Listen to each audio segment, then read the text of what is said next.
IELTS.com presents Online Listening Test. Now turn to Section 1. You are going to listen to a conversation between two people, a customer and a representative of a company which rents cars. First, you have some time to look at questions 1 to 6.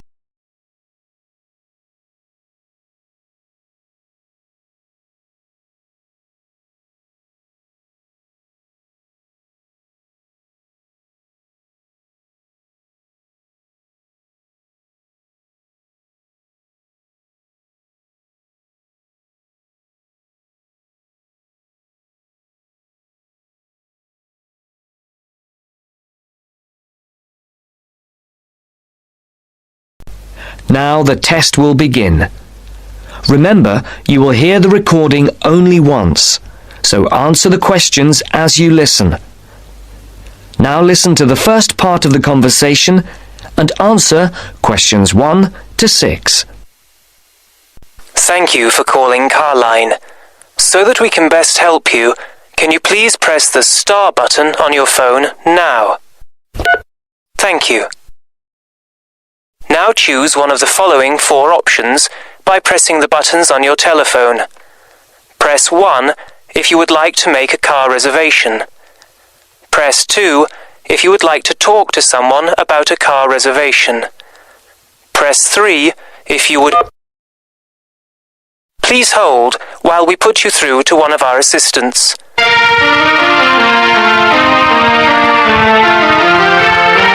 Good morning, Melanie speaking. How can I help you? My name is Mr. Maxine, and I booked a car several days ago to be picked up from Heathrow Airport in London, and I'd like to change the booking. I see. Have you got a reference?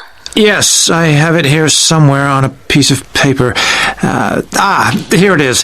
It's A for Alpha, C for Charlie, F for Foxtrot, Y for... Yeah. Yes, the number 15, 15, A for Alpha, and G for Go. Let's see. Can I just check that? ACFY 15AG. Yes. Mr. John Maxine. Yes, that's it. Okay, so how can I help you? I booked a car for 3 days from this Friday at 6 p.m. to Monday at 6 p.m. Yes, a manual. I'd like to change it for a larger car and an automatic rather than a manual. And I'd also like to book it for 5 rather than 3 days. Okay, let's have a look. We have an estate which is automatic. Yes, that would be perfect. There is a difference in price, though. For the extra 2 days? Yes, but also for the size of the car. The estate is £15 more expensive per day than the saloon car you have already booked. Okay, and how much extra is it altogether then? That makes it an extra £165. It seems rather expensive. The last time I hired one, it wasn't so much. When was that? Several weeks ago. I see. Before the speakers continue their conversation, look at questions 7 to 10.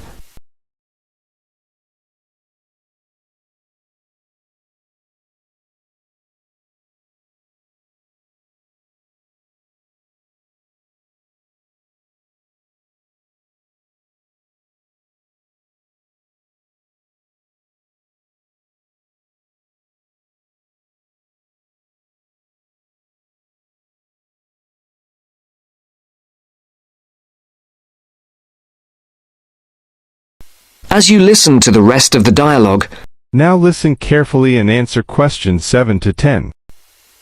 Well, it's basically because the rates change daily according to the cars available. The estate is the last automatic we have for hire for that period. We have a manual estate which is cheaper, if that would help. No, it has to be an automatic. Okay. Shall I debit your card for the extra £165? Is it possible for me to pay the extra in cash when I pick up the car at the airport? I'm afraid that isn't possible, as there are no facilities for handling cash at that time of the day. That seems odd.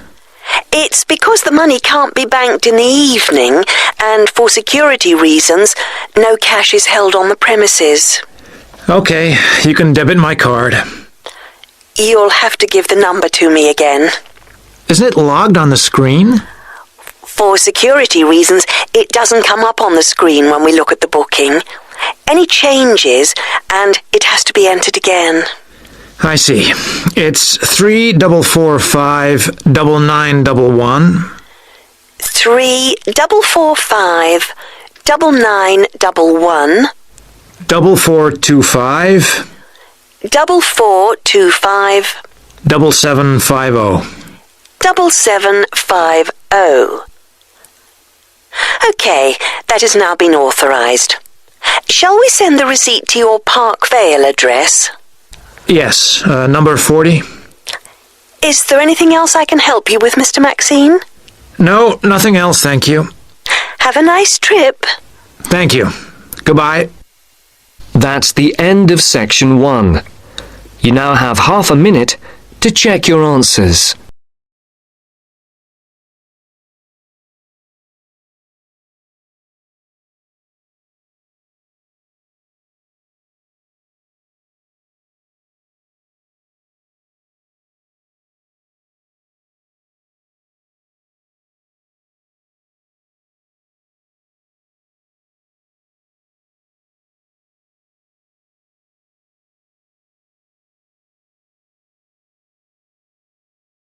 Now turn to Section 2. Section 2. The Overseas Students Club is organising a tour of the city to help new students to find their way around. You will hear the tour guide giving them a talk about what will happen the next day and some instructions as to what to do. First, you will have some time to look at questions 11 to 15.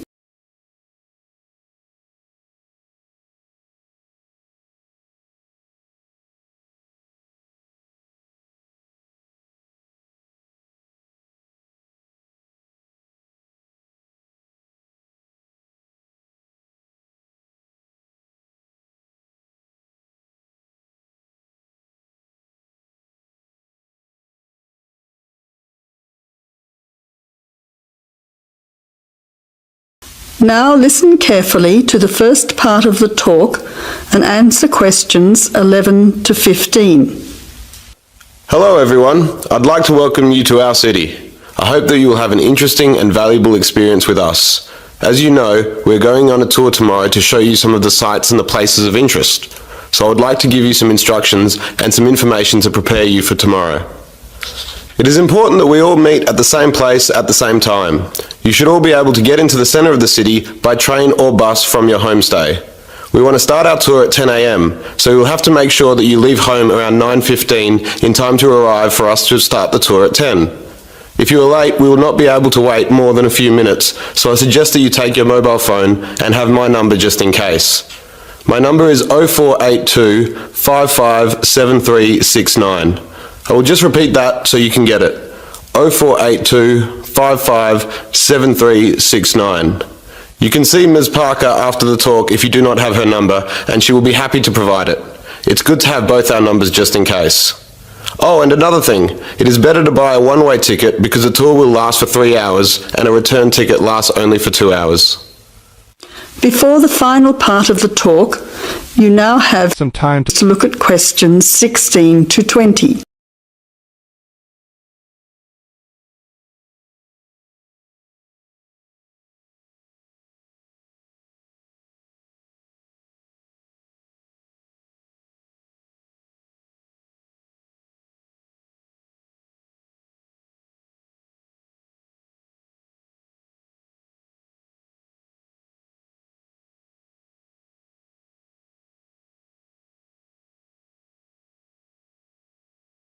Now answer questions 16 to 20.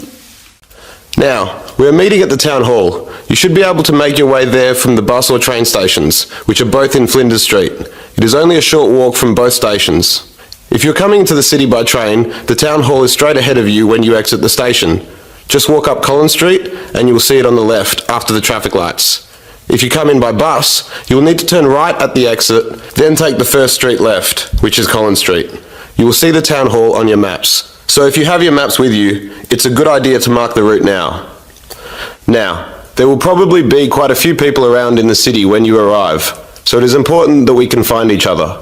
Please don't go inside the building. We should all meet outside on the steps of the town hall to make sure we don't miss anyone. From there, we will be visiting a few places of interest. We will make our way to the library, which is in the same street. It will take us about 10 minutes on foot. It is a good library for students, so we'll be giving you about 20 minutes to have a look around at the facilities. That probably won't be enough time for all of you to join the library, so you'll have to come back at another time to do that. It might be a good idea to pick up a membership form before you leave. From the library, we will turn right into William Street, where you will see a cinema on the left. This is popular with the students, and it shows some interesting art house movies. On the way, you might want to check out what is showing there at the moment. Diagonally opposite the cinema is the art gallery. There will be time, about 15 minutes, for a quick look at some of the exhibits. You will probably want to return by yourself for a longer visit another time. From there, we will walk up to the main street, which is Wellington Street on your maps. It's around the next corner from the art gallery, and we'll show you some cheap but excellent restaurants, as well as cafes and bars, which I'm sure you will find useful in your free time. They are frequented by many of the students here, so I recommend that you come back later to sample the food and atmosphere. It is a good way to meet some of the local students as well. Well, I said that it would take about 3 hours. This is because we will be stopping at the park for a picnic lunch. The park is a 15-minute walk along the main street from the restaurant area. We will be supplying the lunch for everyone, so you won't need to bring anything. However, you will need to bring or buy your own drinks. If anyone has any special dietary requirements, please see me or Ms. Parker after this talk. Oh, and please make sure that you wear some comfortable clothes. Sensible walking shoes are advisable, as you will be doing quite a lot of walking. It is also a good idea to bring some sunscreen and a hat, as the sun can be quite strong at this time of the year. Finally, although the tour is free, you might want to bring some extra money with you for drinks or souvenirs. Well, I hope you all enjoy the tour and get to know each other. I'm sure we will have a great day. Now, anyone who needs to see me? That is the end of section 2. You now have half a minute to check your answers.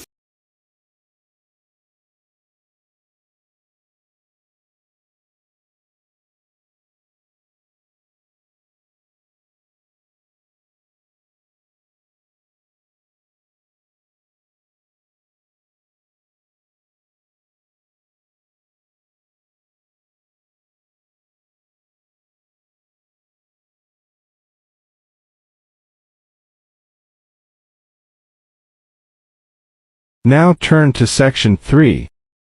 Section 3. You will hear a student talking to her tutor about a presentation. First, you have some time to look at questions 21 to 23.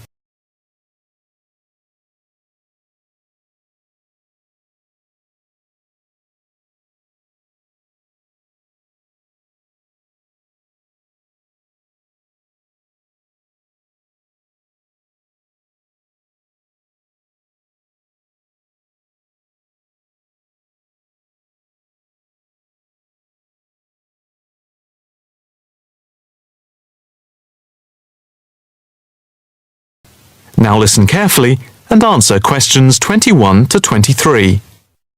Excuse me, Dr. Owen, Oh, hello, Karen. Have you got a few moments? Yeah, sure. How can I help you? Well, I've had difficulty finding data on the original question, and I was wondering if I could change my paper to Investment in Knowledge, comparing some European countries with the United States, and then with others throughout the world, including the OECD average. I found lots of data by way of graphs, etc. Where did you get the data from? From various sources, books and journals. How are you going to present the material? I am going to use the electronic whiteboard as suggested and do a blend of graphs, pictures, text and podcasts to illustrate my presentation. It sounds very impressive. Yes, let's hope the whiteboard works. But I'm also going to have a PowerPoint presentation for a backup, just to cover myself. A backup is a good idea, but it's a lot of work doing everything twice. It is, but at least I'll have experience of both. Before we talk about how to use the data I've selected, could you give me the names of a few websites I should look at for more specific background material? When you type in anything to do with knowledge, there are millions of sites listed. Before you hear the rest of the conversation, you have some time to look at questions 24 to 30.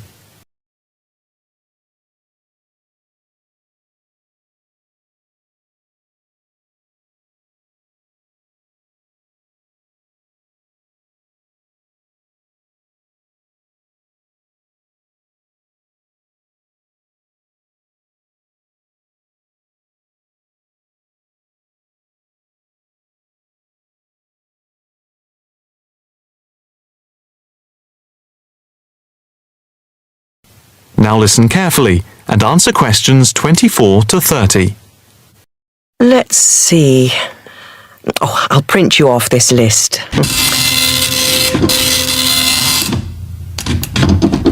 Oh, there we go. Right.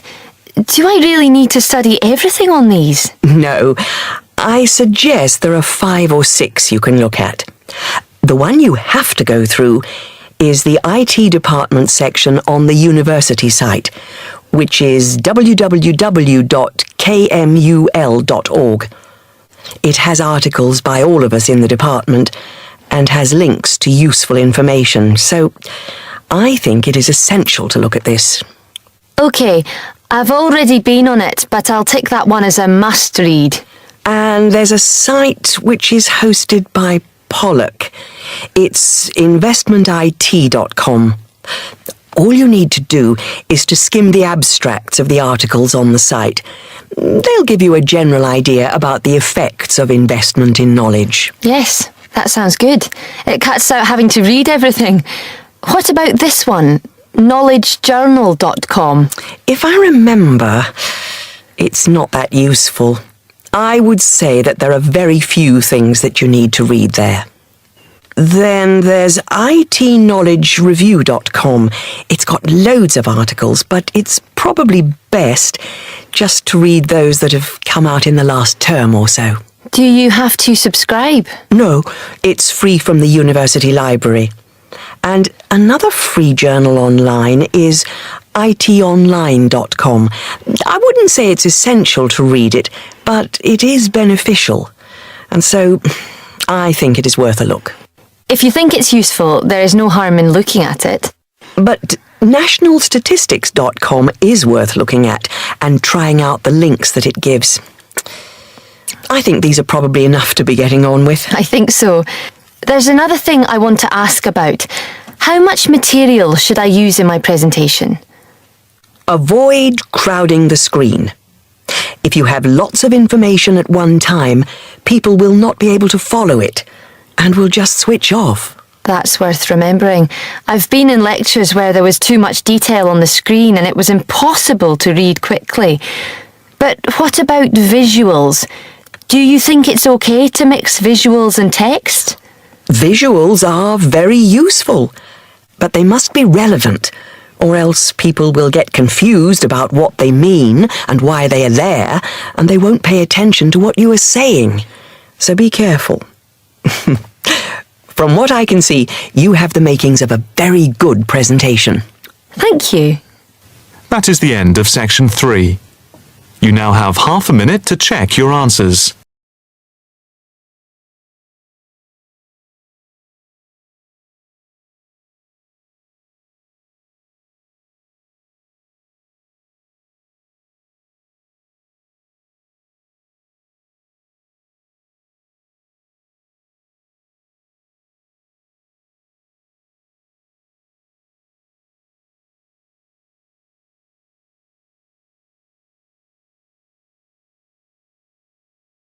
Now turn to Section 4.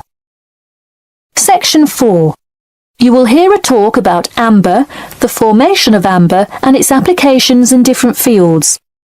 First, you have some time to look at questions 31 to 40.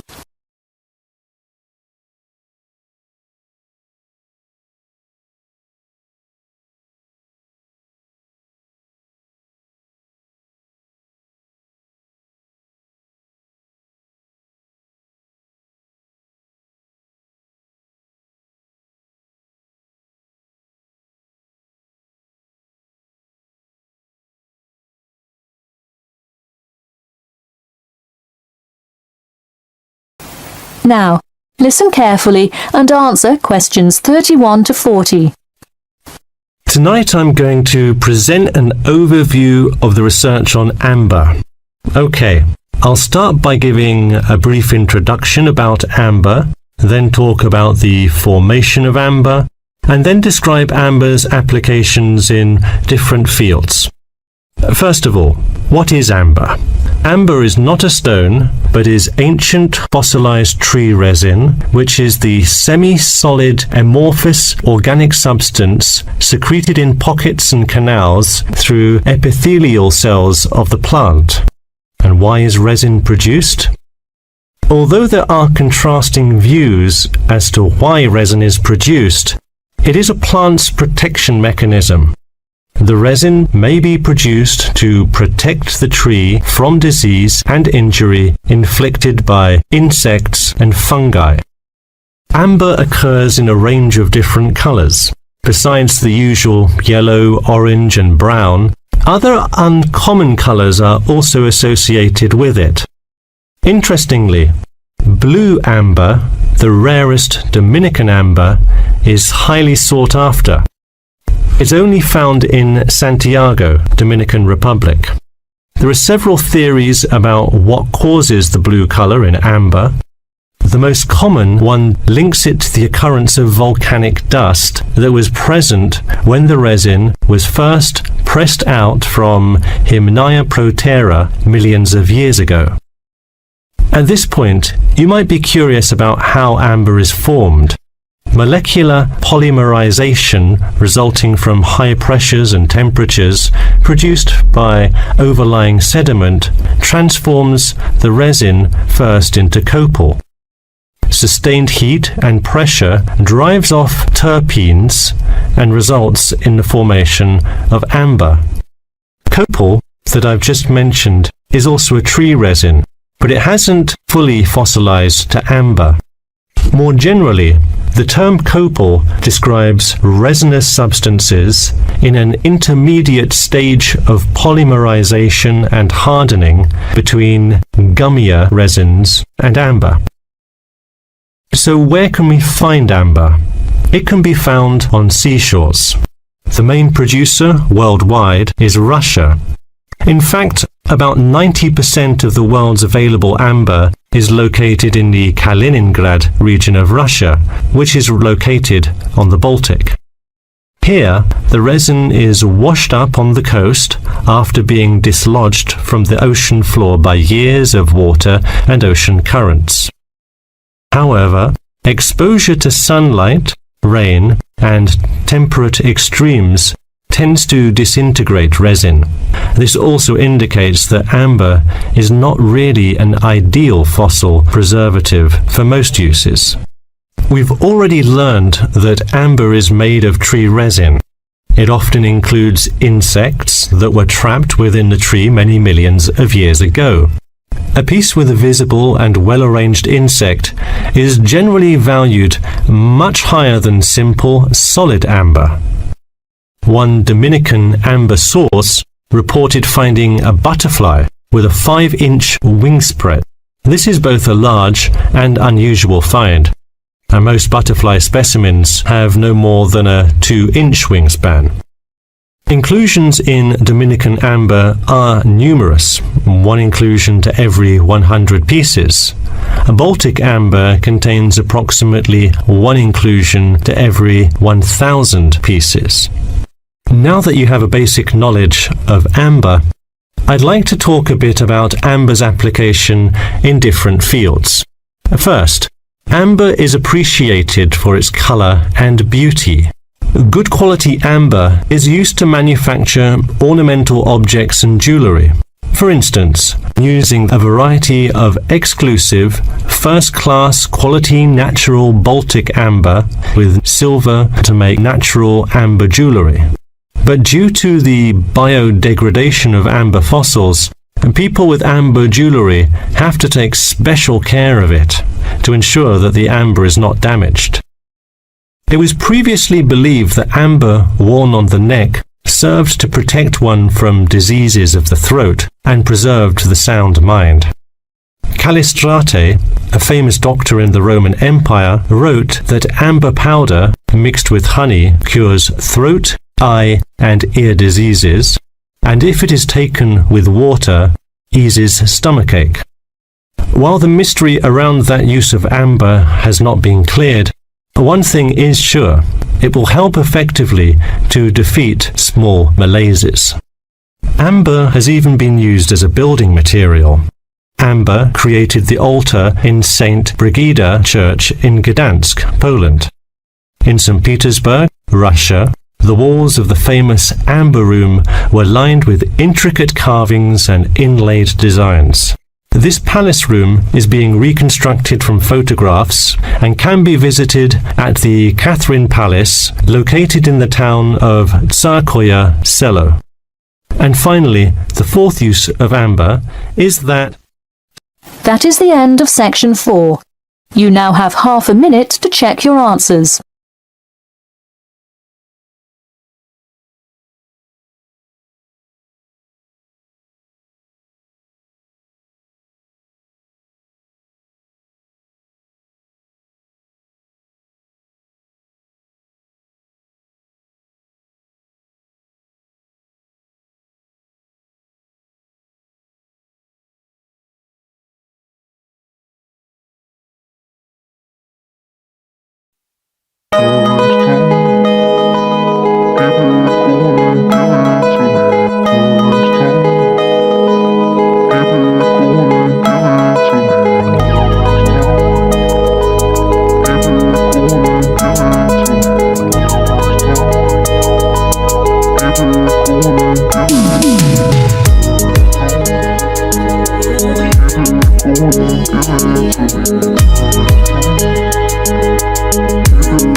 Give it